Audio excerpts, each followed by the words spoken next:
What do you want to talk about? I think we should talk about the squat. Squat! Yes. The fundamental movement pattern everyone should be able to do. Absolutely. Super fun. Okay, yes. cool. So, squatting, it's a very, very complicated thing, but if you had to give me like 3 points of like areas in your patients where you see issues with squatting, where would they be? Ankles, hips, and pelvis.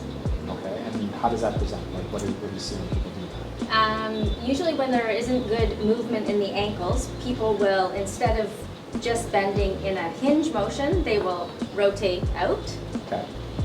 Or they will rotate in.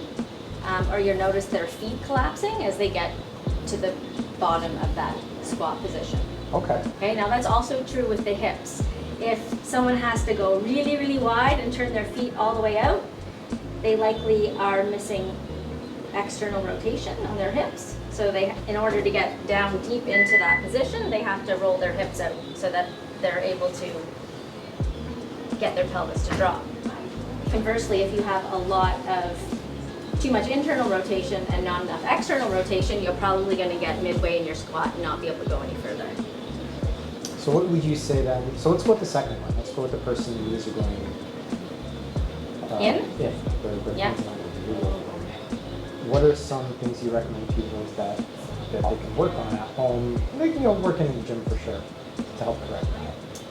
I would start with basic hip alignment and hip strength. So the muscles at the side of the hip that bring your knees, ankles, and hips into alignment, so your glute med, is often a muscle that is really weak in even very fit people because it isn't a muscle that is easy to activate. It's often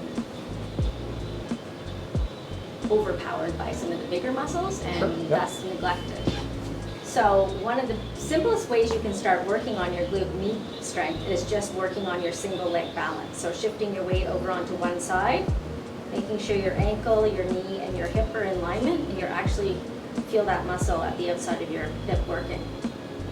Yeah, well that makes sense, right? Because glute med is going to help keep your, like it externally rotates it, but also prevents it from clunking out. Right. I mean, that single leg stance kind of. Okay, and you start people on like a single leg, just balance. Yep, single leg balance and really practice in front of a mirror because a lot of people will balance on one leg and you'll see their knee way over from their ankle or vice versa, their knee coming more into midline. You really want to work on making sure ankle, knee, and hip are all aligned and just working on basic balance. You'd be surprised how hard it is to do it properly. I would not be surprised. I suck at something like that. But anyway, we're not here to talk about me, we're here to talk about you. So, okay, so that's cool. So then what's the progression from that? Like, let's say the person's pretty stable on single leg, the balance looks pretty good. How do you make it more challenging for them so they can continue to progress?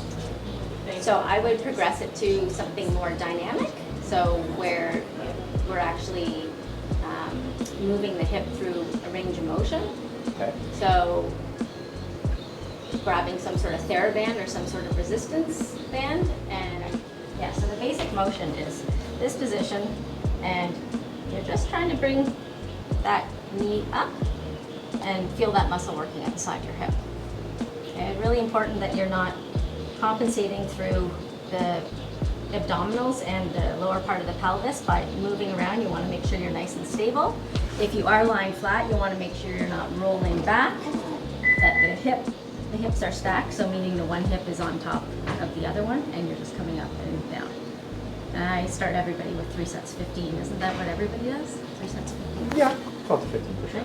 So always doing both the exercises on both sides as well, so that we're really working on our symmetry and the balance between left and right. And so doing that, 3 sets of 15, what, twice a week, 3 times a week, every day? I tell people 3 or 4 times a week. Okay. So and then after about a month or so, I should get my 500-pound squat. Absolutely, at least 500. Nice. So once you can comfortably do that, you can add in some resistance band. So same exercise, same position, but you're just adding some resistance around the hips and doing that same motion. Right? I'd probably finish off on saying that there's obviously a lot of areas that people have to work on to help fix a squat. There's never one issue. It could be from the ankles. It's usually a combination of ankle mobility, hip strength, pelvic strength, core strength. Yeah. Like, there's a lot to go through it. So if you want to fix up your squat, stay tuned for part 2. And we're going to some other exercises to help bring them along.